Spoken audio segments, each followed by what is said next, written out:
From UFOs to psychic powers and government conspiracies, history is riddled with unexplained events.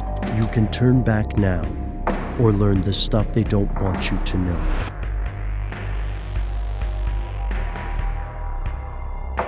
Here are the facts.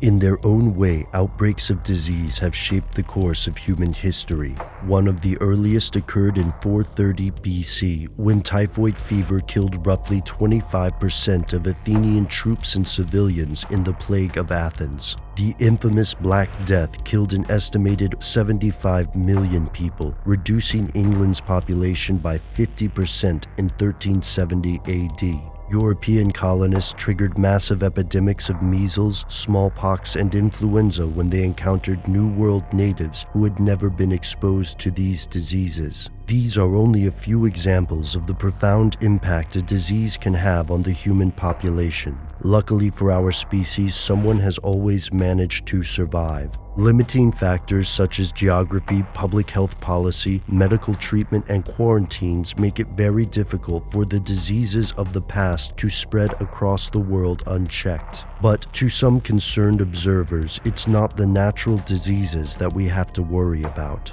Here's where it gets crazy.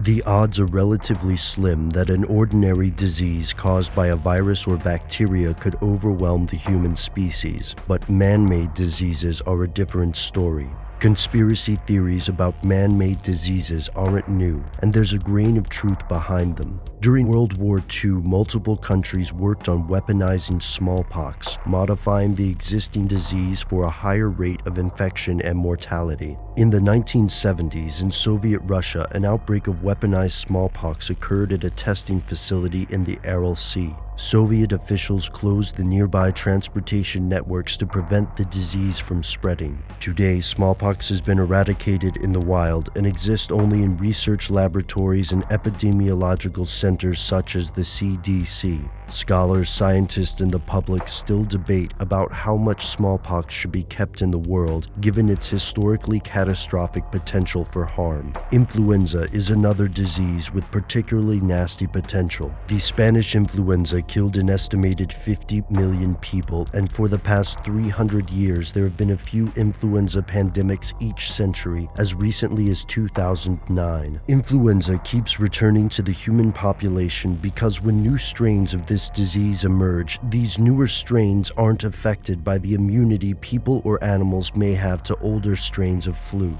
The infectious aspect of smallpox, influenza, plague, and other diseases is key. To cause an epidemic or outbreak, a disease must first be infectious. The methods of infection may vary. For example, plague is caused by a bacterium called Yersinia pestis, and it spreads through animal population via fleas. Epidemiologists, scientists who research how diseases spread, have made great strides in modeling the propagation of some conditions. While humanity hasn't halted regional outbreaks of disease, vaccines, preventative care, and public health policy have all made it much more difficult for an epidemic to expand on a global scale. In the modern age, international travel is available to an unprecedented number of people, and Earth's skyrocketing population virtually guarantees areas of ever more densely populated, unhygienic conditions that create the perfect breeding ground for new and dangerous diseases. And while there is no solid proof of a man-made contagion capable of obliterating humanity, there's evidence that numerous countries have experimented with biological weapons, breeding naturally occurring diseases to even more lethal levels. For skeptics, this is only research. Dangerous, perhaps, but necessary if humanity wants to win the war against disease. For others, however, the veil of secrecy surrounding these projects is evidence of something they don't want you to know.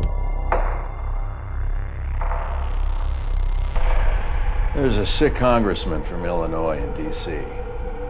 He was in Chicago over the holiday. They're using the pod to fly him home, then they're closing down Midway and O'Hare. The governor there is calling out the National Guard, they're setting up roadblocks. They're shutting down the Board of Trade, public transportation, even the Teamsters are pulling their drivers off the road. People are still gonna slip through, you know that. Yes, they will. The Secret Service is moving the president underground. Congress is figuring out how to work online. When the word goes out, There will be a run on the banks, gas stations, grocery stores, you name it. People will panic. The virus will be the least of our worries. It will tip over now. We just need to make sure that nobody knows until everybody knows.